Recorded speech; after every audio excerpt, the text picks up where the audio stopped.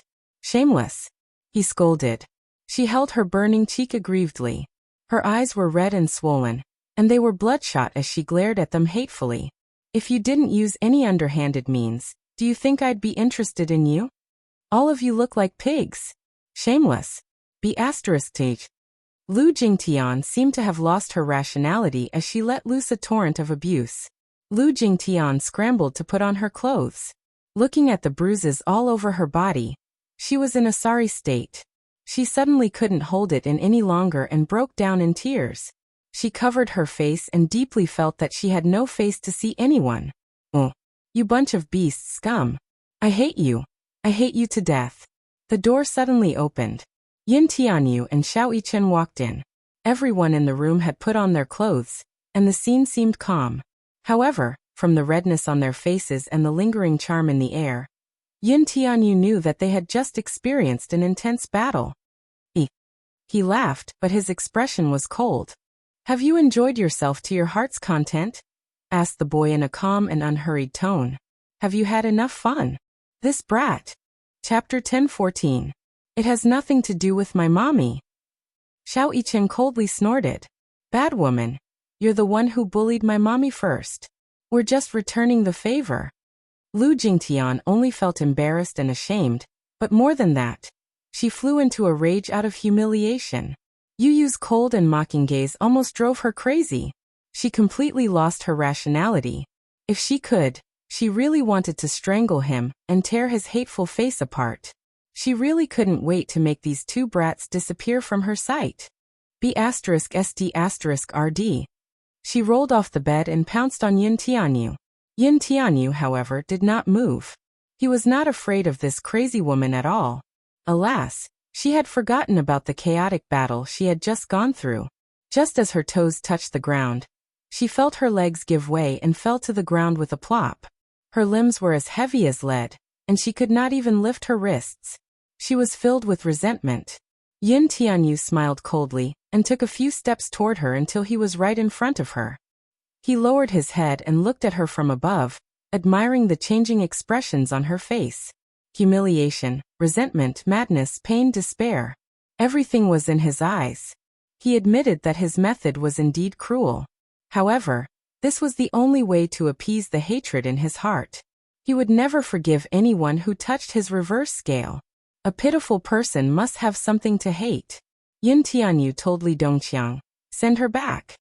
Li Dongqiang nodded, but he was still panting heavily.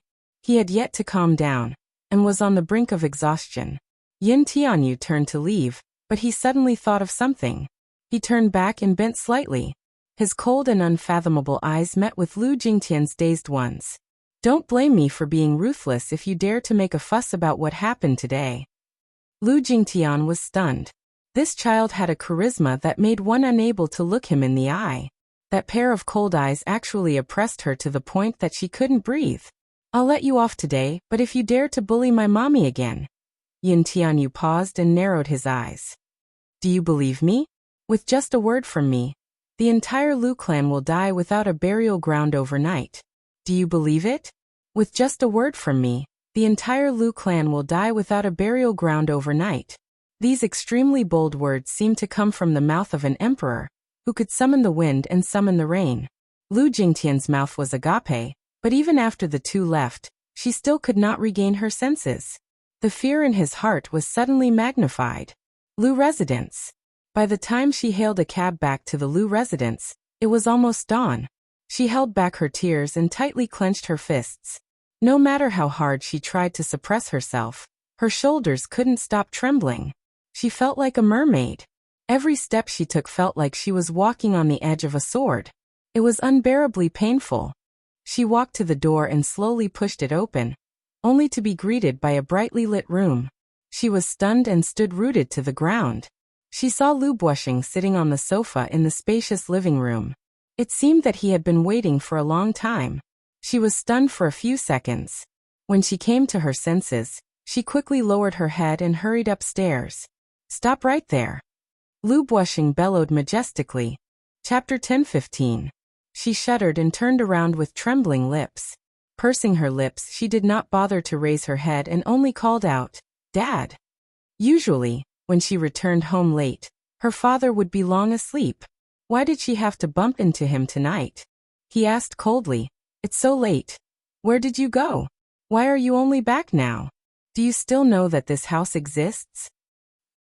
She felt countless grievances and despair choking her throat, making it difficult for her to speak. She once again recalled what had happened tonight, which made her feel extremely humiliated. The tearing pain deep in her body reminded her of the shame and anger she felt. Resisting the urge to break down, she said in a muffled voice, I went out to play. She did not want anyone to know about this. Even her closest family did not want them to know about it. She was utterly disgraced. She was too ashamed to face anyone. If her father were to know that she had given her virginity to a group of unknown hooligans, he would be so angry that he would kill her. It was simply a nightmare. It was a stain that she could not erase no matter how hard she tried. You went to the bar again? Lu Buoxing snorted, clearly extremely dissatisfied. He was about to lecture her when she hurriedly said, Dad, I'm tired. I'm tired. I'll go back to my room to sleep first. She tried to avoid him, but her father angrily said, Stop right there. Did I allow you to leave? Oh. She stood there awkwardly, sweating profusely from anxiety. You want to leave before I'm done talking? Is this how you treat your elders? What time is it now? You only came back from playing. Do you still have this house in your eyes? As he lectured her, he said, What are you waiting for? It was clear that he was going to lecture her. How could she face him in her current state, though? She gritted her teeth and stayed where she was. Lu Buoxing was even angrier. What? I told you to come over. Why aren't you moving? Have you grown wings after being a year older? What are you waiting for? His sternness made her tear up even more. She suddenly started sobbing softly. She felt so embarrassed. If Lu Buoxing were to see her like this, she would lose her last bit of dignity. Lu Buoxing got even angrier. He suddenly got up, walked up to her and grabbed her arm. Lu Jingtian stumbled and fell right in front of him. What he saw in front of him, however, greatly shocked him. Her exposed arms, shoulders, and collarbones were densely covered with all kinds of ambiguous marks of strangulation and kisses. Looking at her face, it was red and swollen. It was clear that she had been raped. When Lu Buoxing saw everything clearly, he subconsciously slapped him in the face. Lu Jingtian could not take it anymore, and fell to the ground. She lowered her head and let her hair cover her face in the shadows. What the hell are you doing? How did a girl end up like this? Lu Buoxing was exasperated at her failure to live up to his expectations. His first reaction was that he had no idea who she was fooling around with again. Lu Buoxing had high expectations for her, and he had always hoped that she could marry into a prestigious family. Prestigious families valued a girl's innocence the most. The way she was acting really disappointed him. Lu Buoxing's rage made her feel ashamed and aggrieved. She held her face as her lips trembled. Large droplets of tears rolled down her pale cheeks, making one's heart ache for her. Chapter 10:16. Lu Buoxing's rage made her feel ashamed and aggrieved. She held her face as her lips trembled. Large droplets of tears rolled down her pale face, making one's heart ache for her. Lu Buoxing's heart ached as he looked at her haggard and disheveled appearance. He reached out to help her up, but she avoided his advances. She avoided his action, though. Suppressing her grievances, she got up from the floor and ran upstairs without looking back. Bang! The door was slammed shut. Lu Buoxing lowered his head to look at his burning palm. He had used a lot of strength in his anger earlier. In a moment of anger, he had given her a slap. Now he was filled with regret. Lu Buoxing went upstairs to Lu Jingtian's room, only to hear her sobbing. Worried, he knocked on the door, but the crying stopped abruptly. Tian, it's Daddy's fault. I shouldn't have hit you. Open the door and tell Daddy what's going on, okay? Don't bother about me. Go away. Just go away. She cried. Lu Buoxing furrowed his brows, his heart burning with anxiety. Alas, she did not mention it to him at all. He sighed. Since it had already happened, there was no point in pursuing how it happened. He would properly interrogate her about this matter after she calmed down a little. Lu Buoxing's footsteps gradually faded away. Only then did Lu Jingtian burst into tears. She walked into the bathroom and scrubbed her body over and over again. However, No matter how many times she used the shower gel and scrubbed her body vigorously, as if trying to scrape off a layer of skin, she still felt that her body was so dirty that it could not be washed clean. Thus, she hugged her body and squatted in the bathtub, crying helplessly. She thought that this matter would be over just like that. However, the next day, something unexpected happened. Lu Jingtian was still asleep in the morning. She came home late, took a shower, and cried under the blanket for a long time before she finally fell asleep. It was a call from Song Inya that woke her up. "Where's Jingtian?" Where are you now?" Lu Jingtian was baffled by his question. She was still groggy from sleep, so she hoarsely replied, "I'm at home." "You're still sleeping?" Song Inya was dumbfounded. She was still sleeping like nothing had happened even after such a big thing had happened. Lu Jingtian was even more confused now. "I slept very late last night." "Inya, what's wrong?" "From your tone, it sounds like something bad has happened. You'd better take a look at Weibo yourself." I only just found out." "Hurry and take a look." The Missy's words gave her an ominous premonition. She quickly switched on the tablet and entered the Weibo app. The moment she opened the front page, she saw hashtag Lu Jingtian's sexy photos hashtag dominating the headlines. Lu Jingtian was so shocked that she almost choked. She covered her mouth as her eyes widened in shock. It turned out that Li Dongqiang had recorded a complete video yesterday. After editing it, he had uploaded a few screenshots to the internet. Other than Lu Jingtian, everyone else had been censored out. In the screenshots, Lu Jingtian's hair was disheveled, and her expression was enchanting. Her facial features were so clear that one could almost tell who the woman in the video was at once. Lu Jingtian's hand, which was holding the tablet, trembled uncontrollably. Chapter 10:17.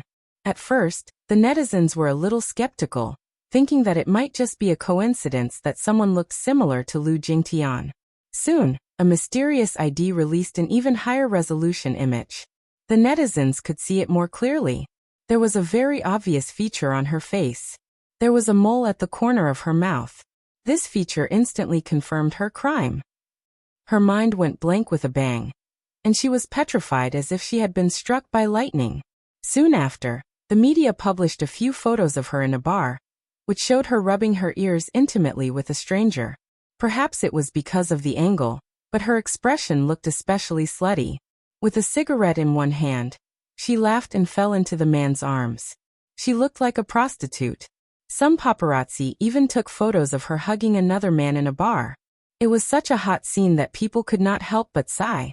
Lu Jingtian looked pure on the surface, but she was actually such a person in private. How despicable. The photos were quickly spread all over Weibo, and the public opinion about her instantly dropped to the lowest point. "Oh my God!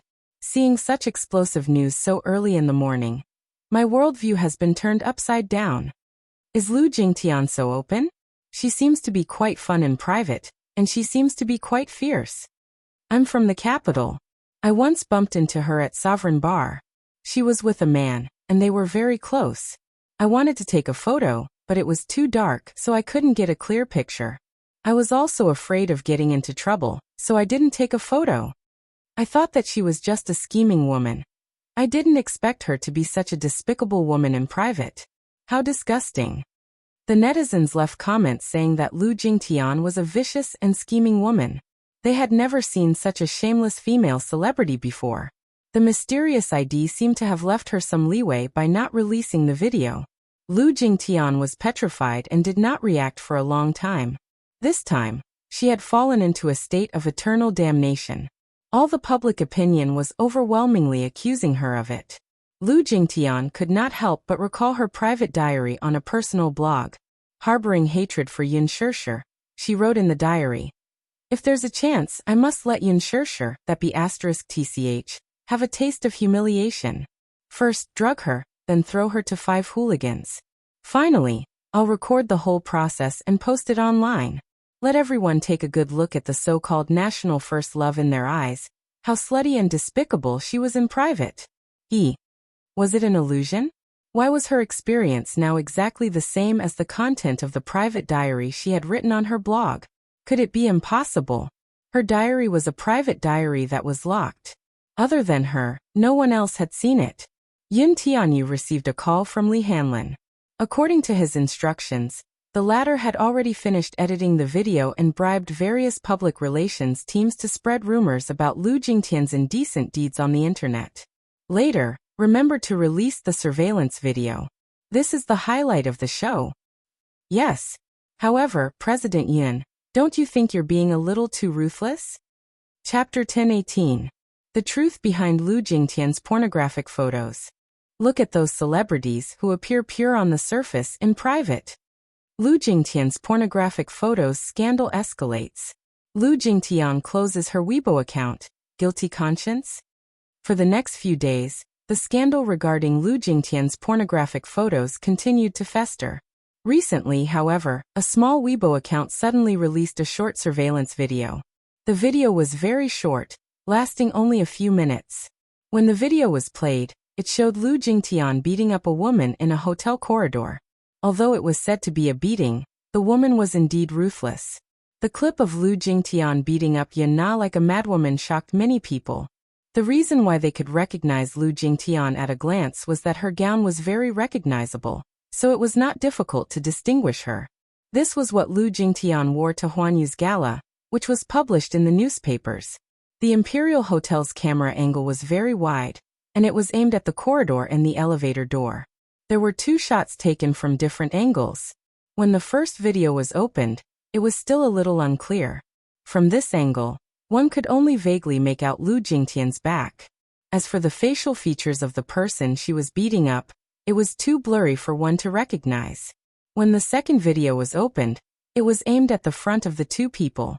The angle was accurate, and the facial features were clear, so one could recognize Lu Jingtian at a glance. The shot was very clear, so Lu Jingtian's face was exposed. As soon as the video was released, it quickly attracted countless shares and views. In just a few minutes, it was read tens of thousands, and countless people fought to share it. Lu Jingtian's pornographic photos also reached a boiling point. Lu Jingtian's character was soon questioned from all sides. Oh God! I didn't expect Lu Jingtian to be so violent. That woman is so scary. She looks like a lotus on the surface, but I didn't expect her to be so dark inside. Lu Jingtian is too scary. How can a woman like her be a celebrity? Lu Jingtian should get out of showbiz. An anonymous netizen put up a poll to hashtag Lu Jingtian, get out of showbiz hashtag. At first, Lu Jingtian's team tried to calm the matter down. However, no matter how brilliant a team was, in the face of such an irrefutable fact, there was no room for negotiation. Yin Tianyu's PR team worked overnight to prepare a press release to smear Lu Jingtian's reputation. By then she was already in a mess. Under the immense pressure of public opinion, under Lu Buoxing's arrangement, Lu Jingtian left the country overnight to avoid the limelight. Lu Buoxing had no idea what was going on, but he had been in the entertainment industry for many years, so he could more or less guess what was going on. His daughter must have offended some big shot, and that was why she was being suppressed. Alas, no matter how he interrogated her, she refused to divulge anything. She feared him from the bottom of her heart. Even though this was clearly a child under the age of 8, she could not help but feel terrified when she thought about the cause and effect of this matter. In just one night, this child was able to ruin her reputation effortlessly, no matter how he did it. Then, he would also have the ability to flatten the Lu clan with a single finger. Hence, she dared not speak up no matter what. Chapter 1019. On the other hand, Yin Shishir was a little surprised by the uproar caused by Lu Jingtian's post on Weibo. She did not feel anything when she saw the articles bombarding Lu Jingtian on Weibo. It was an indescribable feeling. Lu Jingtian's fall did not give her much of a reaction. She only treated it as a piece of news and let it go after she read it. On this day Mushi called her, unable to hide her excitement. The casting for Lethal Beauty seemed to have taken a turn for the better. The investor, who had seen her photo, seemed to be interested in her, and invited her out for a meal to discuss the film contract. Mushi excitedly said, Sure, I've heard some insider news. Director Gu thinks highly of your acting skills and thinks that you can play the leading role. So he strongly recommended you to the investor. The investor saw your photo and thinks that your image is very suitable for the role, so he invited you out for a meal. The investor? There are two investors for Lethal Beauty.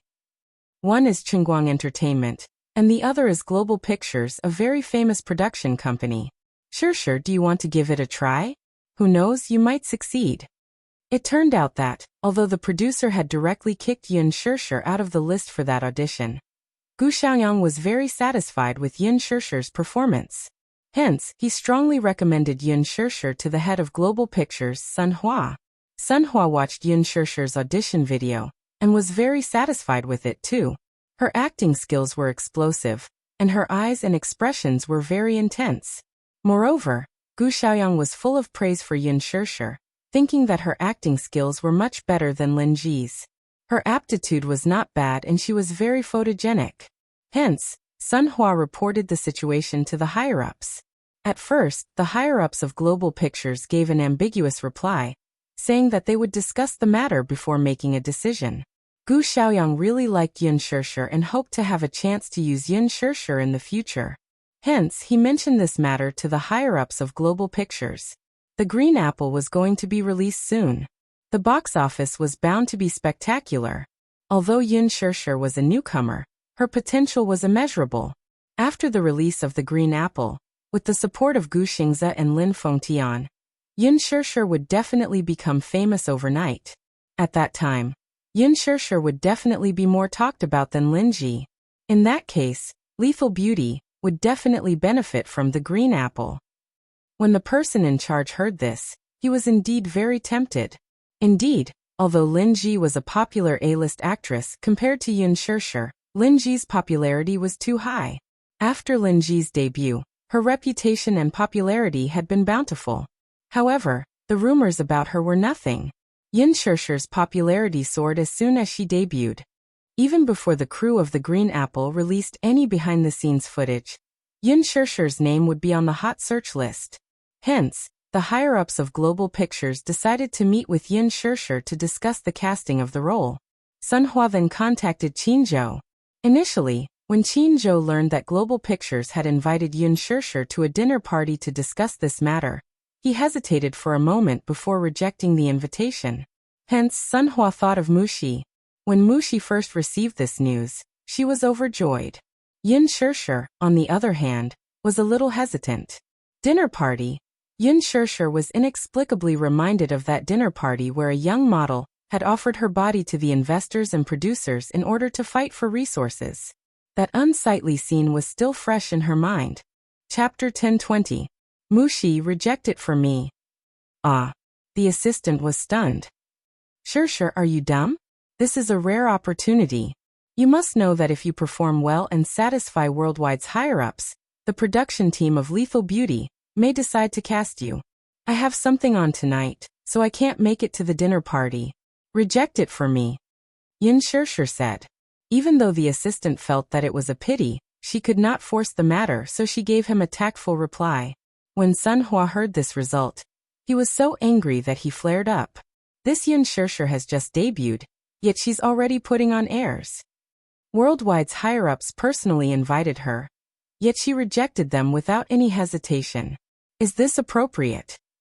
She's clearly acting like a big shot.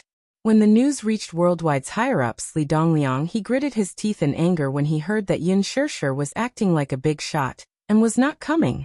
Sun Hua gripped his phone tightly as he heard Li Dongliang's sarcastic remark. That woman's character is still a little high and mighty. Why? Is she looking down on Worldwide or me? She's putting on airs just because I asked her to have a meal with me. A taxi stopped steadily at the entrance of Global.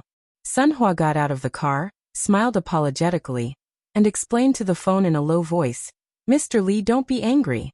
Why get angry over a small actress? Don't you think so? On the other end, Li Dongliang sneered. Her. Why? I said that I wanted to treat her to a meal. Isn't that because I think highly of her? I've been in the industry for so many years, but I've never heard of such an actress. This Yun Shishir is a little arrogant. I think she's just looking down on me. After a pause, Li Dongliang continued, Sun Hua, how did you do your job? I asked you to treat her to a meal, and in the end, you gave me the cold shoulder. If word of this gets out, do you want Worldwide to become a joke? I think you're just messing with me. Sun Hua could not help but feel flustered and vexed. Mr. Li, look at what you're saying. How would I dare to trick you? The man snorted coldly and his voice was filled with anger. This Yun Shirshir has really opened my eyes. In any case, I don't care how you do it. In any case, you have to get back at me. Even if she came, she had to come. He had to come even if he didn't want to. Otherwise, you can scram. When Sun Hua heard this, he felt even more guilty. He hurriedly said, Hee Boss Li, don't be angry. It's all my fault. How about this? Let's set the dinner for tomorrow night.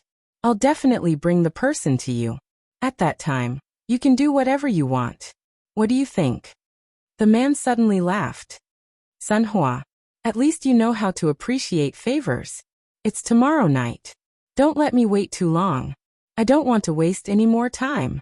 You know that I don't have much patience. Before Sun Hua could speak again, he hung up the phone. Sun Hua was also angry that Yun Shirshir did not give him any face. She had just debuted and acted in a movie. It had not even been released yet, but she was already acting like a big shot. Li Dongliang had noticed her and invited her to a meal because he thought highly of her.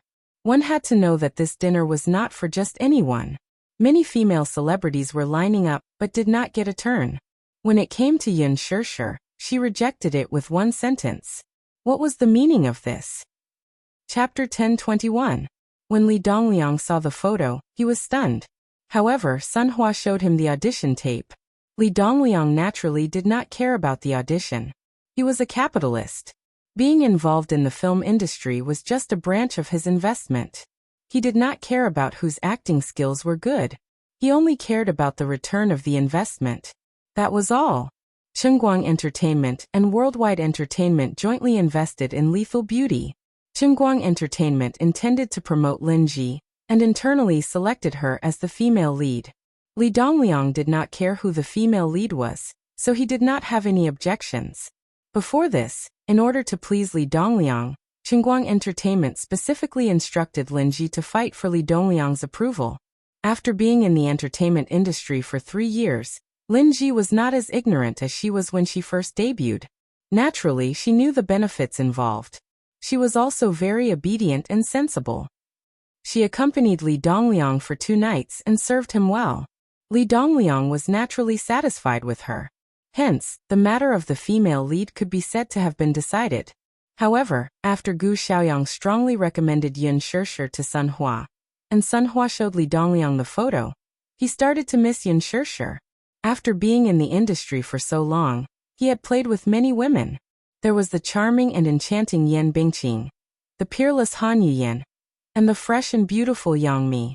Most of them were like products of the assembly line. They had the same face and were not distinguishable, let alone temperament.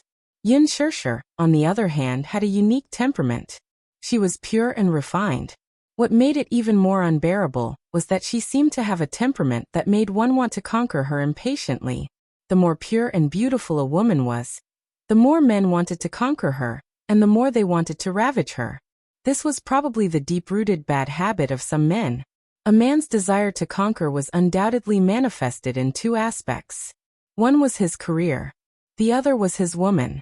Hence, Li Dongliang personally said that he wanted to treat Yun Shirshir to a meal. He wanted to make a move on her. Who knew that Yun Shirshir was not a person who knew how to play the game? She actually rejected him. However, Li Dongliang was indignant. Wasn't this clearly embarrassing him? He scolded Sun Hua badly. The next day, Sun Hua drove to Huanyu Tower, and directly found the head of Huanyu's public relations department, Kong Xiaoqian. Speaking of Kong Xiaoqian, she was the head of Huanyu's public relations department. She was very young, but she had already become the head of the public relations department. How capable was she? That's not true either. Huanyu's internal relationships were intricate and complicated. Anyone who could occupy a place in Huanyu's upper echelons had a lot of connections behind them. Kong Xiaoqian was the daughter of the Kong Consortium. The relationship between the Kong Consortium and the Mu Corporation could be traced back to more than a decade ago. The cooperation between the 2 families was not shallow. Just the East Bay project that the Kong Consortium had just taken over from the Mu Corporation was worth several billion yuan.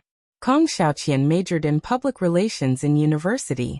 After graduation, her father arranged for her to enter Huanyu's public relations department. A few months later, she was officially appointed as the deputy head of the public relations department. Now he had been promoted to the level of a minister. After sitting down, Sun Hua went straight to the point and brought up this matter. Department head Kong, there's an artist called Yin Shishir in your company. Do you remember her? Chapter 1022. Kong Xiaoqian had gone abroad a few months ago to prepare for delivery. She had just returned not long ago and had not finished handing over the company's affairs. We've worked together for so many years, but this is the first time I've seen such an arrogant artist under Huanyu. She just debuted and acted in a movie, and she's already so arrogant? The movie hasn't even been released yet, and she's already acting like a big shot. How is this appropriate? Kong Xiaoqian fiddled with her beautiful nails as she smiled and said, Manager's son, calm down too. Don't get angry over a small artist, haha. It's not worth it. Director Li wants me to hand her over tomorrow.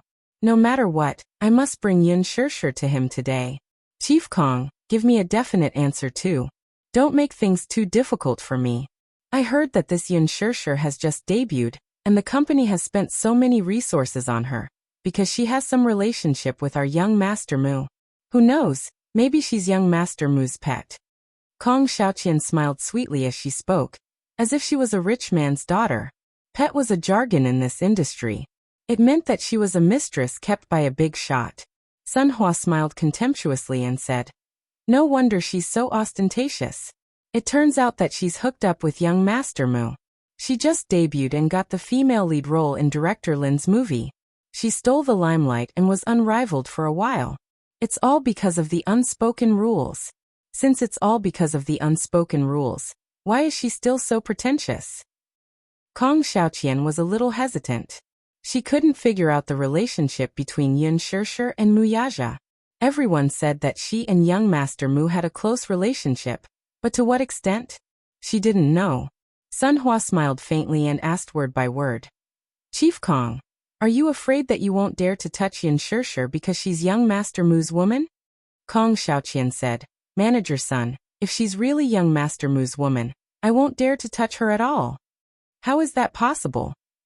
Young Master Mu would fancy a woman in the entertainment industry? Sun Hua snorted coldly. After all, even if she's Master Mu's pet, he's just playing with her. Young Master Mu was as precious as gold and jade. How could she be a match for him? One was in heaven while the other was on earth. Moreover, if she was really the woman that young Master Mu had his eyes on, how could young Master Mu allow his woman to mingle in the entertainment industry? Since you're in this circle, you should understand the rules of the game.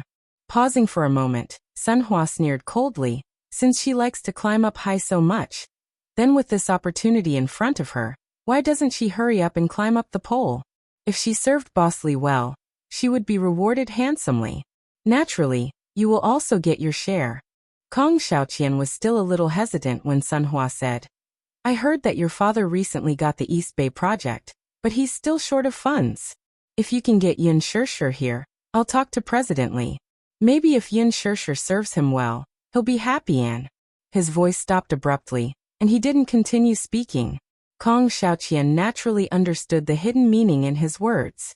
Her red lips curled up slightly as she exchanged a glance with Sun Hua and smiled mysteriously. Chapter 1023. In the past, whenever her eyelids started twitching, it was always a bad sign. Qin Zhou had something to attend to. Before he left, he asked Yin Shishir to consider the role of the second female lead in Lethal Beauty. If she accepted the role, he would help her settle it. Yin Shishir was flipping through the script when Kong Xiaoqian suddenly walked in. Seeing that she was engrossed in reading the script, Kong Xiaoqian knocked on the door. The sudden movement startled her. Yin Shishir looked up. Seeing that it was Kong Xiaoqian, she smiled. Department head Kong? Hello. Kong Xiaoqian walked straight to her and sized her up. Suddenly, she smiled and asked, Yin Shishir, are you free tonight? Yes, why? Kong Xiaoqian nodded and said, Tonight, you and Li Quan will go meet a client. Li Quan was the secretary of the Public Relations Department. Yin Shishir had met him once before. Meeting a client? Yin Shirshir was a little hesitant. She was in a hurry to go home. But on the other hand, she didn't want to offend Kong Xiaoqian, so she was a little hesitant. Kong Xiaoqian sized her up and warned, "This client is very important to the company. Yin Shirshir, you have to remember that you're an artist under Huanyu. So, you have to know what you're doing and what you're saying. Don't do anything that will cause losses to the company, understand?" Kong Xiaoqian said meaningfully. Suddenly, she smiled strangely and said, "That's good. This is a rare opportunity for you to train." Yin Shirshir hesitated for a moment, then smiled and nodded. "Yes, I understand." She suddenly asked, "Department head, what kind of client is it?" "An investor. I heard that he thinks highly of you and wants you to act in a movie he's investing in. Go and have a good talk with him." Oh. She tidied up the script and locked it in the drawer. Then, she left with Li Quan, who was waiting at the door. Li Quan obviously didn't expect that Yin Shirshir would be attending the social event with him this time. He was a little stunned for a moment. He had met her face to face a few times. She was beautiful, smart, and very polite. She had just stepped into society, and her whole person was as white and clean as a piece of white paper. Even a drop of ink stain on her would be so dazzling. In his heart, he suddenly felt a little regretful. He looked at Yin Shirshir and guessed a thing or two. It was a common occurrence to give away women in the Vanity Fair. In the past, he often brought artists to social events. Many female artists were beautiful and smart. Not only did they have a glib tongue, but they also knew how to please men. In order to climb up the social ladder, they were willing to suffer any kind of loss. Li Dongliang was a sly old fox with a bad reputation. He was greedy for beauty and had toyed with many artists. He had toyed with both men and women. He even toyed with little fresh meats and was quite fierce. The so-called discussions about scripts and movie contracts, in the end, were all about the bed. Sleep with him for a few nights. This was how resources came about. When Li Quan saw Yin Shirshir's pure and clear smile, he felt indignant, but he couldn't bear to see her like this. She wasn't scheming at all. She probably didn't expect that Kong Xiaoqian was pushing her into the fire pit. Yin Shirshir was only in her 20s. Li Dongliang was ruthless and liked to take advantage of young women. He also liked to play with women. How could Yin Shirshir withstand his ravaging? Kong Xiaoqian was really ruthless. However, Li Quan only thought about it in his heart. Kong Xiaoqian's status was not ordinary now. How could he dare to go against her? Chapter 1024. The interests involved in this matter were too deep, so he dared not interfere. When Yin Shirshir left the company with Li Quan, the latter went to get his car and asked her to wait for him at the entrance. Thus, she gave Yu a call while she was at it. He did not pick up her 2 calls, and it was only on her 3rd call that he finally picked up. Yu's voice sounded tired and hoarse. "Hello." Yin Shirshir could hear his tiredness and her heart ached for him. Hence she said, "Yu, mommy will be back late today. Rest early and don't wait for mommy." "How late will mommy be back?" "Around 9:30 p.m. Oh, Yu sounded a little unhappy as he said slowly, "Mommy will be back late. Yu can't sleep well." Yin Shirshir was stunned for half a second before she gently said, "Yu, mommy will definitely be back early, but Yu don't wait too late." Yu replied, "Okay. Mommy must be back early." Mwax. Mwax. Yin Shirshir hung up the call just as Li Quan drove the car over. Inside the car, the man held the steering wheel with a frown deep in thought. Yin Shirshir sat at the side, feeling nervous at the thought of having to socialize with those investors. She turned her head and sincerely said, "Secretary Li, this is my first time meeting the investors. If I say something wrong, please remind me." The man looked at her with pity. Yin Shirshir saw his strange expression and asked worriedly, "What's wrong? Are you feeling unwell?" "I'm fine." Li Quan smiled absent-mindedly. Looking at her concerned expression, he suddenly felt a strong sense of guilt. Muxi had just returned to the company and was about to go home when she saw Sun Hua and Kong Xiaoqian walking out of the elevator as she passed by. She subconsciously hid at the side when she saw that it was Kong Xiaoqian. However, he heard Kong Xiaoqian's laughter. "Manager son, don't you think I'm being too cruel? Li Dongliang is a man with a wicked sense of humor. He's not any better than He Lingxiang." I heard that he has ruined a few young actresses. You must ask Director Li to be more tolerant of Yin Shirshir. Don't swallow her whole. Mushi was so shocked that she almost let out a yelp. She quickly covered her mouth and held her breath as she heard Sun Hua say, "Humph. Doesn't Yin Shirshir like to climb up the social ladder?" Although Li Dongliang has a strong family background, his net worth is not small. I'm not mistreating him by letting such a big branch fly. Kong Xiaoqian smiled. Sun Hua continued. This Yin Shirshir is a stunner. It was no wonder that Mr. Li was so attentive to her. Who told her to be born with a foxy face? Men like this kind of woman. Kong Xiaoqian laughed and teased. Haha. Who knows, Yin Shirshir might even be able to squeeze out the first wife and fly up the social ladder. The two figures gradually disappeared into the distance. Mushi, who was hiding behind a corner, was stunned.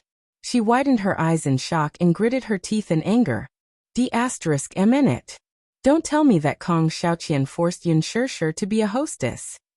She had just gone out to ask around with her colleagues. That Li Dongliang was not a good person. He had a strong background and a bad character. She heard that he liked to play with women, and that his methods were extremely cruel. If Yin Shirshir were to fall into his hands, she would be eaten alive. Chapter 1025. She was about to leave when she suddenly remembered something and paused in her steps. If Kong Xiaoqian were to find out that she was the one behind this, she might lose her job. However, on second thought, Shirshir trusted her so much and treated her as a close friend. If she were to abandon her now, that would be too much of a good conscience. Relying on her memory, she hailed a taxi to Xiangti Walk and found her way to the villa's entrance. She pressed the doorbell and waited for a long time, but no one came to pick her up. Could it not be this villa? She did not remember wrongly though. Was no one home? What should she do then?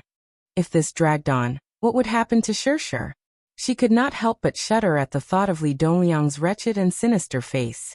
She was as anxious as an ant on a hot pan. Just as she was breaking out in cold sweat, she suddenly thought of Mu Yaja. She took out her phone, but she forgot that she did not have his number. She did not even have his office or secretary number. She was in trouble. She suddenly had an idea. She dialed the secretary's office number at Dixing's headquarters, and then called the secretary's desk. The moment the call was picked up, she heard the secretary's respectful and polite voice. "Hello, this is Dixing Financial Group's secretary's desk. May I know who you are?" She cut her off and shouted. "I'm looking for Mu Yaja." "Secretary. Air." She then hung up the call. She probably thought that she was a crazy woman who would call the CEO's name and go crazy. She widened her eyes in disbelief. This is too much. She hung up just like that. What kind of service is this? She must complain to Mu Yaja about them. Thus, she suppressed her anger and called the same secretary again. She suppressed her anger and said word by word, "Listen, don't hang up. This is an urgent matter. Please listen to me first, okay?" The secretary's smile was a little stiff, but she still politely asked, "May I know who you are? Please transfer me to the CEO's office." The secretary was in a difficult position. "If we don't know who you are, it'll be considered a mistake on our part." Mushi bit her lower lip and said, "I'm Huanyu's head of PR, Kong Xiaoqian." As soon as this name was announced, the secretary was stunned. His attitude took a 360-degree turn as he respectfully said, "Minister Kong, please wait a moment. I will transfer the call for you immediately." After waiting for the busy tone for a moment, the call was connected again. Mu Yaja's lazy voice came through. "Hello, what's the matter?" "Master Mu, I'm Yin Shirshir's assistant, Mushi. We've met before." Mu Yaja raised his eyebrows, but his tone was still neither cold nor warm. "What's the matter?" She patiently recounted the entire incident. "It's like this. Imperial Hotel." Under the elegant light and the lingering smoke, the decadent sounds dyed the entire room with a bit of an ambiguous atmosphere. A woman with exquisite makeup was kneeling on the sofa. She was wearing a red dress that reached her hips and wrapped around her beautiful figure, revealing her curves. Without a doubt, this was a woman who was so coquettish that it was impossible for men not to be moved. She possessed a graceful and agile figure. Her chest was full and snow white, and her pair of fair and beautiful legs were half covered by her skirt. It was enough to make one's blood boil. Chapter 1026. Looking at the woman who was slowly approaching him, his eyes slowly narrowed. The woman lifted her wavy brown hair with one hand, and slowly pulled down the straps of her shirt with the other, revealing her delicate and flawless shoulders. She lifted the wine glass. Her red lips kissed the rim of the glass and took a small sip of the wine. Then she turned around and knelt on the sofa. She held his chin and sealed his lips. With this kiss, the tip of her tongue drew the sweet wine into his mouth. The rich wine flowed between his lips and teeth. The woman unbuttoned his collar and reached her hand into his lapel inch by inch, gently teasing him. Under the retro wall lamp, Li Dongliang's eyes were very deep, very deep. There was no need to hide the depth in them. The corners of his mouth slowly curled up. His large palm caressed her slender waist and caressed it wantonly. The woman's delicate voice tugged at his heartstrings. Suddenly, he wrapped one hand around the back of her neck and bit her earlobe. The woman gasped in surprise and couldn't help but pout coquettishly. Her small hand pushed his muscular chest, but it seemed like an invisible temptation. It also seemed like she was resisting but welcoming it. Just when the atmosphere was at its most intimate, someone knocked on the door carefully. Li Quan walked in with Yin Shirshir. Seeing such a hot scene in the private room, Yin Shirshir was shocked and thought that she had walked into the wrong room. It wasn't until Li Quan gave a simple introduction that Yin Shirshir realized that she had been ruthlessly sold by Kong Xiaoqian. What did she mean by meeting the investor, Li Dongliang? Wasn't he the executive from Universal Pictures who had asked to meet her 2 days ago? Could it be a hangmen banquet? However, since she was already here, she might as well take things as they came. Li Dongliang narrowed his eyes and sized up Yin Shirshir. Although he had seen her photo, she was even more stunning in person. She was a beauty, a complete beauty. Her skin, even without any makeup, was still fair and flawless. Her beautiful eyes clearly didn't have any eyeliner, but they were so long and flirtatious, charming and moving. Her nose was tall and straight, and her lips were soft and moist. She was natural and clean, but she had a kind of soul-stirring beauty. This type of beauty could not be replicated. It was unique, just like a poppy, dangerous yet beautiful. It possessed a type of fatal allure. Li Dongliang looked at the charming woman in front of him. He gently lifted her chin and looked at the delicate makeup on her face. She was a new artiste signed by Haina Entertainment Company. With the dazzling halo of the Miss Asia champion, she was now very popular in the circle. Right now, the model wanted to get herself a role in a blockbuster film invested in by Universal Pictures. Therefore, under the recommendation of her agent, she had this opportunity. How could she let this rare opportunity go to waste? Naturally, she had to perform well. But for some reason, when compared with Yin Shirshir, this woman in front of him instantly paled in comparison.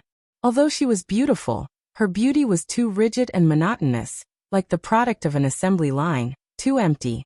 When he looked at Yin Shirshir again, every inch of her facial features was extremely lively, especially her eyes, which were shining and captivating. Therefore, when Li Dongliang looked at the woman with heavy makeup on her face and glanced at the 2 layers of fake eyelashes, he couldn't help but feel disgusted. Suddenly, he lost interest and coldly pushed her away. Chapter 1027. The woman looked at him in surprise, but she understood that Li Dongliang was no longer interested in her, and she was no longer attractive to him. She lowered her head and bit her lip. She felt a little unreconciled and strange. It was going well just now, but she didn't understand what went wrong. At the same time, she was secretly angry at the woman who barged in. The atmosphere was just right, and it was about to go smoothly, but she ruined it. She couldn't help but feel a little frustrated. She helplessly tugged at his sleeve and blushed. She felt wronged and murmured, "Director Li, what's wrong?" Li Dongliang didn't even look at her. "Get out." Then my role. Get out." The woman was unwilling, but she got up helplessly and left the room. Yin Shirshir sat a little cautiously in her seat, occasionally glancing at Li Dongliang, who was sitting in the main seat.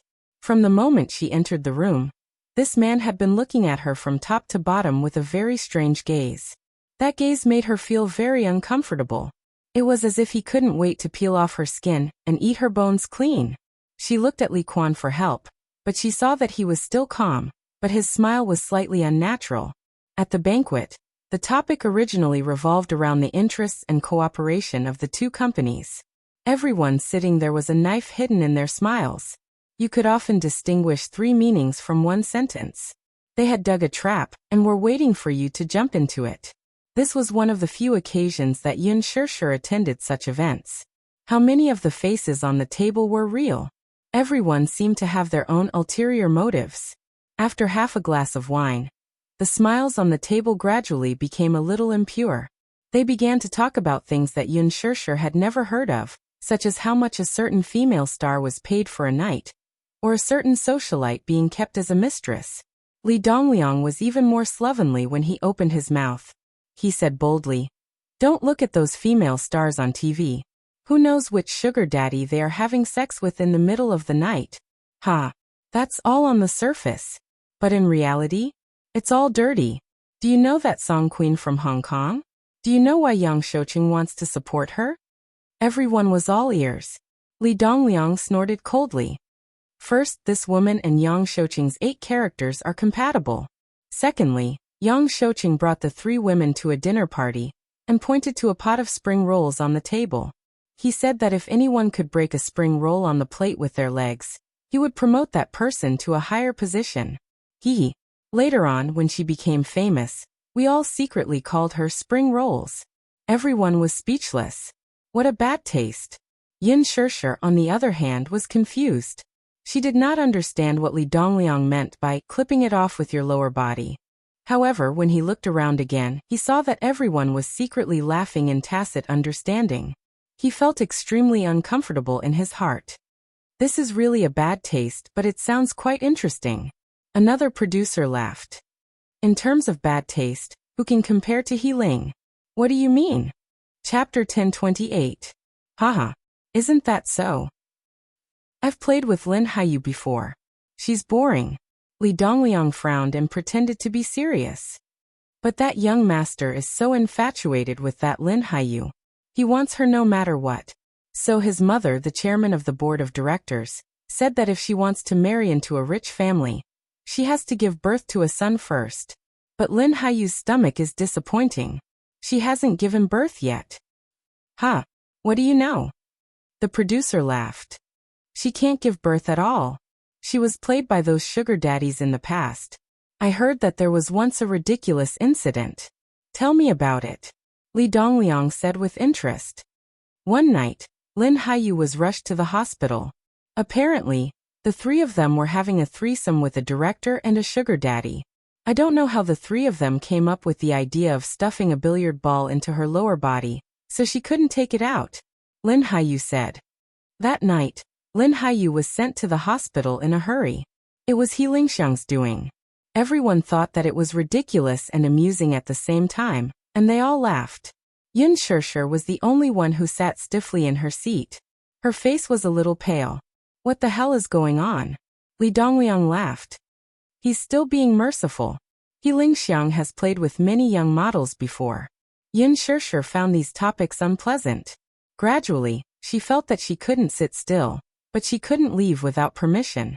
She didn't know how long it would take for this ridiculous banquet to end.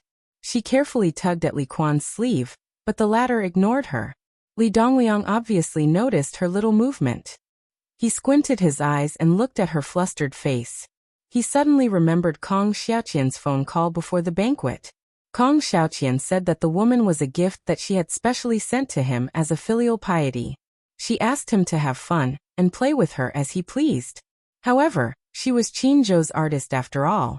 She was afraid that it would be difficult to explain. She also mentioned the shortage of funds for the East Bay project. Naturally, Li Dongliang agreed. Kong Xiaoqian was overjoyed. She told him to have fun and hung up the phone happily. Li Dongliang was a capitalist. Naturally, he would not invest in a loss-making project for a woman. The East Bay project was won by the Mu Consortium and handed over to the Kong Consortium. Naturally, it was a golden resource that was guaranteed to be profitable. Li Dongliang glanced at Yun Shishir meaningfully.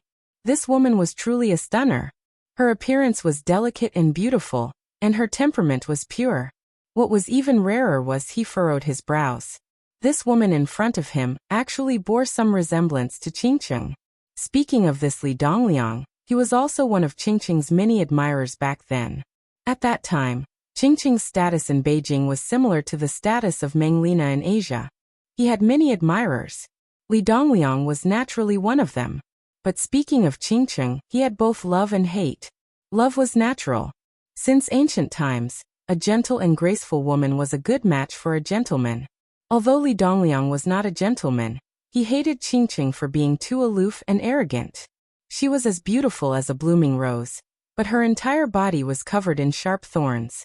With just a touch, one would be covered in wounds and could only be admired from afar. Chapter 1029. However, this rose did not lack followers like him. She was like a moon surrounded by stars. However, Mo Qingqing's personality was too prideful. Because of this, she didn't even bother to look at him.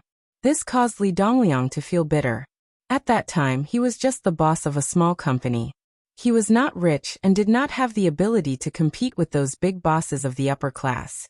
However, when he was successful in his business, Qingqing suddenly disappeared from capital city. There was no news about her. Although the beauty of this girl before him couldn't be compared to Qingqing back then, her facial features and her charm were 70 to 80% similar to Qingqing. If she dressed up, they would be exactly the same. From the first time he saw her, if it wasn't for their age difference, he would have thought that this woman in front of him was Qingqing. It was common for business to send women as gifts. In this day and age, how many companies had a clean public relations department? Since it was Kong Xiaoqian who sent this woman to him, he did not need to pretend to be polite. He was very satisfied with this woman. Looking at her young face and thinking about her seductive posture in bed, he could not help but feel a little aroused. If it wasn't for his face, he really wanted to hastily end this boring banquet and bring this charming little woman along to have some fun. However, this woman did not seem to give him any face. She did not even touch the wine in front of her. No matter how he tried to persuade her, she refused again and again, claiming that she could not drink. This must be a joke. She could not drink? The entertainment industry was half a Vanity Fair. She said that she could not drink? It seemed that this woman wanted to avoid it. However, he was not in a hurry. He was the CEO of the Li Group. What woman could he not handle? These women were only interested in money and power.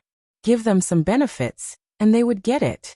It was nothing more than checks, villas, luxury cars, jewelry. Women loved nothing more than these. He was not the same as before. With his wealth, there was nothing that she could not satisfy. Thinking of this, he smiled and asked, "Miss Yin, can you sing?" No.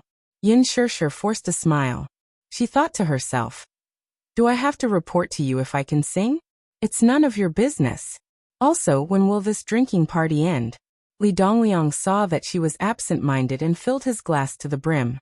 He raised his goblet at her and smiled. "Miss Yin, may I have the honor of toasting you?" Yin Shirshir was a little anxious. She looked at the time and the sky outside the window. Seeing that this big boss wanted to propose a toast to him, he couldn't help but feel a little awkward. He pursed his lips and said apologetically, "Director Li, I'm sorry. I can't drink today." Isn't that a little inappropriate? Li Dongliang was a little dissatisfied in his heart. This little woman didn't even give him face? He squinted his eyes and rebuked, "You should at least have a drink. Don't ruin everyone's mood. How can there be no reason not to drink at the table?" Yin Shirshir was extremely embarrassed. This Li Dongliang had put it this way. If she didn't drink it, she wouldn't be giving him face. Chapter 1030. She really couldn't drink. If she could hold her liquor well, not to mention Li Dongliang, everyone at the table would have forced her to drink until she passed out. At the thought of her not giving him face, Li Dongliang might be dissatisfied with her attitude. Or perhaps because of this, the film contract might fall through. Yin Shirshir was so shocked that she was trembling all over. But when she thought of Mu Yaja finding out that she looked like the reincarnation of Satan after drinking, she suddenly felt her hair stand on end. On second thought, she still felt that she could offend Li Dongliang, but not Mu Yaja. Thinking of this, she shook her head and said tactfully, half jokingly and half seriously, "Sorry, I really can't drink." If I can hold my liquor well, I'll give you a toast. Li Dongliang smiled and narrowed his eyes as he asked, Miss Yun, you can't hold your liquor well? Yun Shishir said embarrassedly, Yes, I'll be drunk after 1 glass. Li Dongliang also smiled playfully and said cheerfully, Miss Yun really knows how to joke. How can you hold your liquor so badly? If you can't hold your liquor well, you need to train more. Train my ass. If you could train your liquor well, anyone could drink. Yin Shishir smiled as she cursed in her heart. She poured some tea and used it as a substitute for alcohol to give Li Dongliang a toast as an apology for her negligence. Li Dongliang smiled as he drank the white wine in his cup in 1 gulp. His lips curled into a meaningful smile. The show had just begun. At the table, Li Dongliang didn't mention a word about the film contract for Lethal Beauty. This wasn't something he could bring up with his status. When it came to roles, actors had to fight for it themselves. Yin Shishir didn't have the slightest intention of begging him. Li Dongliang couldn't help but feel embarrassed. Hence he made a call and called Lin Ji over. Once Lin Ji entered the private room, she first looked around and respectfully greeted the few bosses and producers present. Once she saw Yin Shishir, she was full of doubts and silently suspected that this Yin Shishir was not here to snatch the role from her, right? He couldn't help but raise his guard. Hence she giggled and walked toward Li Dongliang. She hooked her arms around his neck and sat in his embrace. CEO Li, did you call me here because you missed me? Why haven't I seen you looking for me for so many days? Li Dongliang smiled. His big palm caressed her buttocks, fiercely kneaded, and kissed her mouth. Under the watchful eyes of the crowd, this kiss was really too much. However, the few people present seemed to be used to such scenes, and did not show any expression of discomfort. Only Yin Shishir felt uncomfortable sitting on pins and needles. He felt especially embarrassed. Li Dongliang, on the other hand, seemed to have the intention of letting Yin Shishir see how other women worked hard to please him. On the other hand, Yin Shishir was not only indifferent, but she also seemed to be disgusted by such an erotic scene. She kept her head down, and no one knew what she was thinking. What on earth was this woman thinking? In the past, at such a dinner party, a woman like her would think of ways to please the sugar daddy, so that she could get the female lead role. But look at her. She didn't even drink. Even after such a long time had passed, she didn't say anything. She was completely uninvolved. Even if she was pretending to be aloof, she should have had enough. He didn't believe that there was a woman in this world who was indifferent to glory and wealth. Chapter 1031. No matter how pure a woman was, like Lin Ji, she had only debuted for a year and was already tamed. However, Yin Shishir's temperament was very similar to Allure's. She had the same arrogance, and the same desire to conquer her. Lin Ji looked at Li Dongliang's eyes, which never left Yin Shishir, and suddenly felt a sense of crisis. She had spent so much effort to get the female lead role of Lethal Beauty. How could she allow others to snatch it away? Therefore, she tried even harder to please Li Dongliang. However, no matter how much Lin Ji tried to please him, the evil fire in Li Dongliang's eyes could not be quelled. Only he himself knew what his ambition was. Therefore, when the banquet ended, the representatives of Universal Pictures and Huanyu Entertainment signed the document, which meant that the banquet had come to an end. Li Dongliang had a good relationship with Kong Xiaoqian. Before the banquet, they had already informed each other, so Li Quan naturally knew about it. After the banquet ended, Li Quan and Yin Shishir sent off the representatives of Universal Pictures as a courtesy. Li Quan said to Yin Shishir, Shishir, you stay here and accompany Mr. Li. I'll go and settle the bill first. Yin Shishir opened her mouth and wanted to refuse, but Li Quan left the room without looking back and closed the door. She sat down dejectedly and looked at Li Dongliang cautiously. All the cells and nerves in her body were instantly in a state of alert. She did not know why, but from the first time she saw this man, she felt wary. Especially that pair of eyes, which kept staring at her, sizing her up again and again, as if he was staring at his prey. It made her feel really uneasy. Li Dongliang saw that her eyes were drifting back and forth, and she couldn't sit still. He suddenly felt a little strange. Did Kong Xiaoqian not tell this woman what to do? Or was this woman playing hard to get, pretending to be young and innocent? Li Quan left for a long time and did not return. At first, Li Dongliang was still chatting with her seriously, but gradually he started to talk about dirty jokes. Yin Shishir couldn't sit still. She hurriedly said, "Director Li, I'll go and see if Li Quan has." "Hee, why are you still looking at him? Li Quan has already left," Li Dongliang said with a smile. Yin Shishir was a little confused, but she didn't think too much about it, so she explained, "How could Secretary Li leave? He still has to send me back later." Li Dongliang said, "I'll send you back. I wonder if Miss Yin is willing to give me this face?" Yin Shishir quickly waved her hand and laughed awkwardly. "How can I accept that? Why are you embarrassed? Miss Yin, please don't be so courteous with me. Or are you unwilling to give me face?" Li Dongliang's smile became more and more intriguing. Yin Shishir lowered her head. She was really unwilling to let him send her back. Not to mention that she didn't want to be too close to him. Just the thought of sitting in his car made her feel uncomfortable. But looking at his eyes, it seemed like she couldn't reject him. She thought about how she didn't give him face at the banquet. Now that he was kind enough to send her home. If she kept rejecting him, wouldn't she not even give him a way out? If she still didn't give him some face, she would really be going overboard. Thinking about it, even though she was really unwilling, Yin Shishir couldn't reject him anymore. Chapter 1032. Left with no choice, Yin Shishir could only nod in agreement. However, when she saw the unconcealable sharpness in his eyes, she felt her right eyelid twitch violently again. As for Li Quan, the bill was directly deducted from the company's account. Paying the bill was just an excuse for him to slip away. Kong Xiaoqian had already told him that Yin Shishir was a gift for Li Dongliang, so she reminded him to leave after the meal. As for Yin Shishir, she would leave her to Li Dongliang to enjoy. Li Quan could naturally tell that Yin Shishir was kept in the dark until now. She did not even know that this was not a dinner party but a shocking scam set up by Kong Xiaoqian. The so-called dinner party was just for her to accompany an old man and sell her to him. In this materialistic era, having money meant having power. Li Dongliang's net worth was huge. Although his foundation was not deep, he was still a prominent entrepreneur in the capital. He was ruthless and was someone Li Quan could not afford to offend. Although he felt sorry for Yin Shishir, and even felt that it was unfair, he could only think about it in his heart. Not to mention Li Dongliang, even Kong Xiaoqian could crush him with a single finger. Just as he was thinking this, he walked out of the hotel and saw Mushi, who had just alighted from a taxi, rushing toward the hotel's entrance. He was stunned and narrowed his eyes curiously. He seemed to recognize this girl. She was Yin Shishir's assistant, and had a good relationship with Yin Shishir.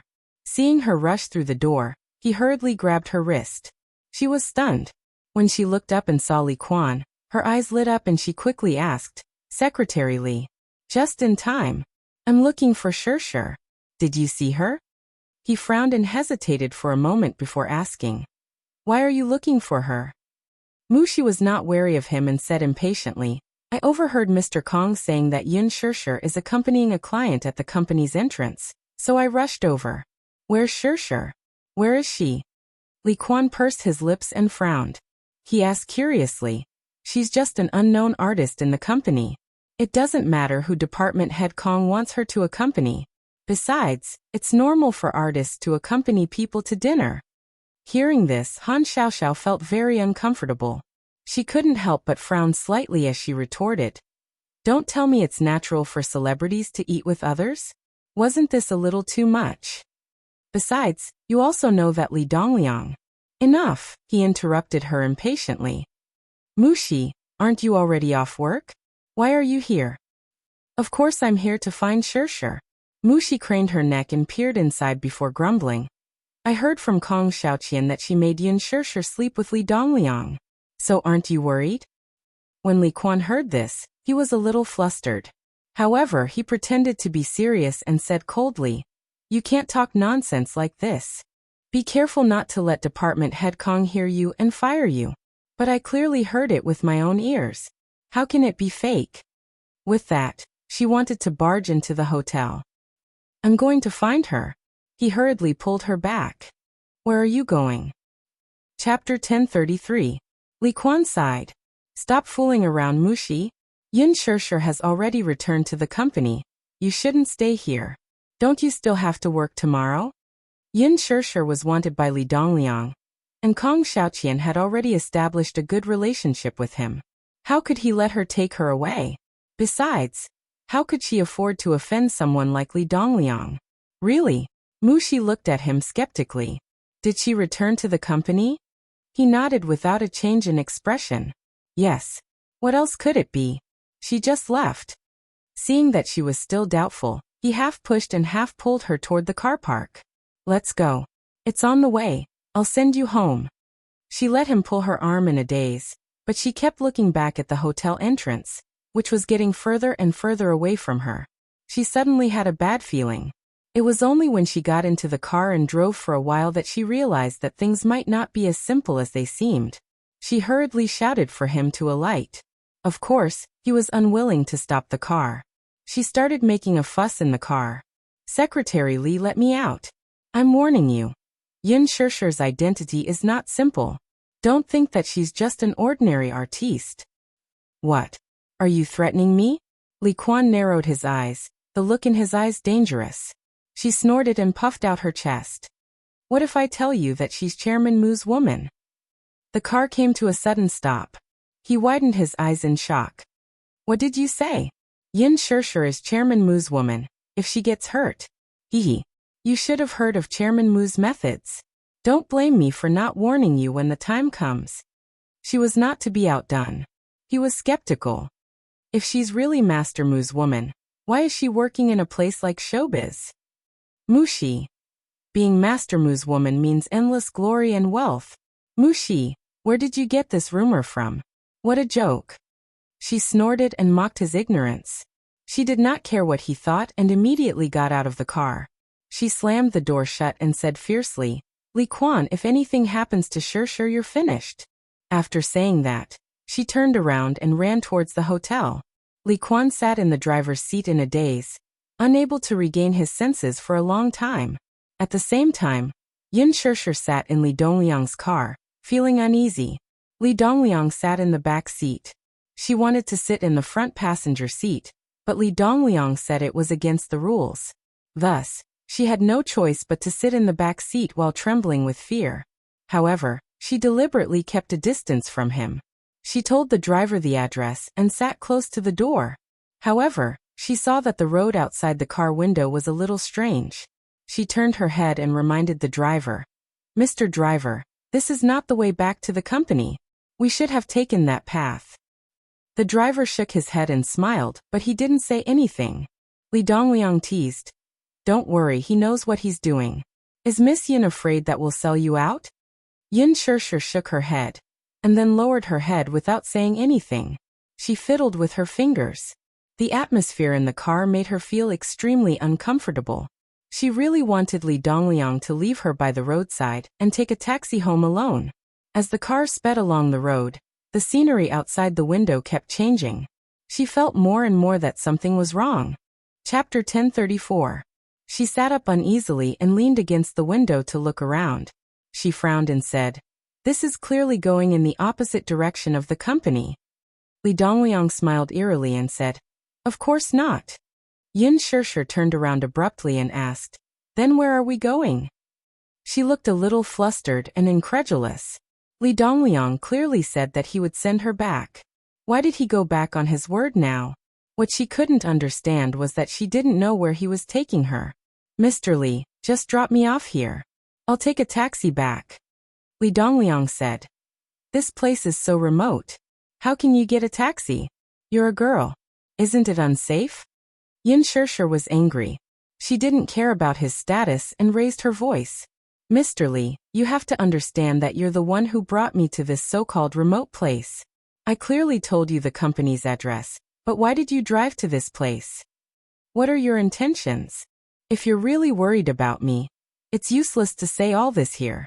Why don't you send me back to the company now? Li Dongliang stared at her for a long time and suddenly laughed out loud. Yin Shirshir looked at him strangely. She really didn't know what was so funny. Hurry up and send me home. What if? Li Dongliang muttered slowly, I don't want to. Yin Shirshir widened her eyes and looked at the evil glint in his eyes. She suddenly reacted and quickly forced herself to calm down. She narrowed her eyes and asked with a cold smile, "What exactly do you want?" Li Dongliang raised his eyebrows disapprovingly. "We're already in the car. Are you still going to play dumb with me? Don't you know what you're here for? Didn't Kong Xiaoqian teach you?" Yin Shirshir frowned. "What am I here for? Of course I'm here to discuss the film contract with you. But now that the dinner is over, don't you think you should let me go back?" She was not an idiot, nor was she a woman with a low EQ like Muyaja had described her to be. If she still couldn't tell what was going on, then she should really go for an IQ test.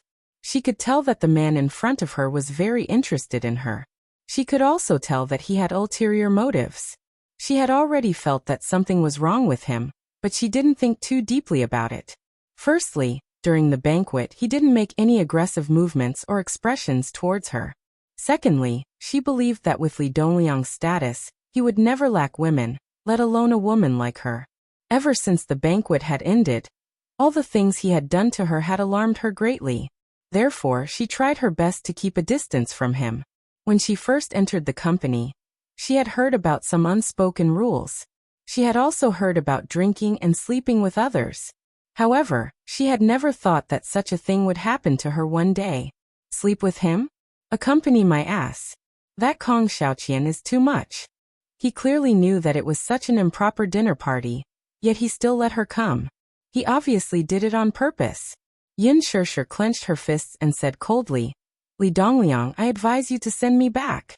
I'm not the kind of woman you think I am." Chapter 1035. "Oh. Then what do you want?" "Haha, I can give you anything." As he spoke, he slowly approached her like a wild beast eyeing its prey, his eyes radiating aggression. "Didn't you want the female lead of Lethal Beauty? I'll give it to you. How about it? You have to know that this role was originally reserved for Lin Ji. You saw how hard she tried to fight for this role. But as long as you serve me well, with one word from me, this role will be yours. How about it?" Yin Shirshir kept retreating until her back was almost pressed against the car door. Her breathing quickened. "Or are you saying that one role isn't enough? What do you want? Just say it. Diamond? Villa? Or luxury car? It's not like I can't afford it. As long as you perform well." As he spoke, he reached out to touch her cheek. Yin Shirshir waved his hand away and screamed, "Get lost. Don't touch me. Even if I want that role, I'll fight for it with my own abilities." Ha ha ha. As though he had heard the funniest joke in the world, Li Dongliang laughed sinisterly. "Abilities? You want to fight for it with your own abilities? Yin Shirshir, you're too naive. Be good, I won't hurt you. On the contrary, I'll dote on you a lot." Li Dongliang leaned close to her and smiled even more greedily. "How about it? Yin Shirshir, be my lover. I can give you everything you want. Wealth, status and even power. Whatever you want, I can give it to you. Get lost. Get lost." Yin Shirshir pushed him away with both hands. "I don't care about what you're saying. Get lost. Let me out of the car." "Why? Not enough?" Li Dongliang snorted coldly. The smile on his face suddenly disappeared and his face turned gloomy. "Yin Shirshir, I advise you not to be too greedy. I've never had much patience for women." When Yin Shirshir heard this, she felt that his words were too harsh. She instinctively raised her hand and gave him a tight slap. Li Dongliang was stunned by this sudden slap. He covered his face and stared at her in a daze, as if he had never thought that this woman would have such guts. Yin Shirshir also realized what she had done on impulse. She retracted her hand in a daze, held her burning palm, and bit her lip tightly. The scenery outside the window behind him kept changing. After a while, Li Dongliang finally regained his composure. However, he was so angry that he laughed. "Yin Shirshir, how dare you hit me?" Yin Shirshir raised her head and said word by word, "Director Li, I think you misunderstood something. At first, I thought there was an important film appointment I needed to talk about. But I didn't expect this to be what awaited me. Since that's the case, I don't think there's anything to talk about between us. My work is over. It's my honor that you're willing to send me home. But if you're not willing, you can just leave me by the roadside." As for the lover, Diamond Villa, hee. Do I care? Even if I like it, Muyaja will give it to me. You don't have to do anything. Yin Shirshir smiled and said, Muyaja. How many Muyajas are there in the capital? Although she didn't want to bring up Muyaja, she had no choice but to do so in order to protect herself.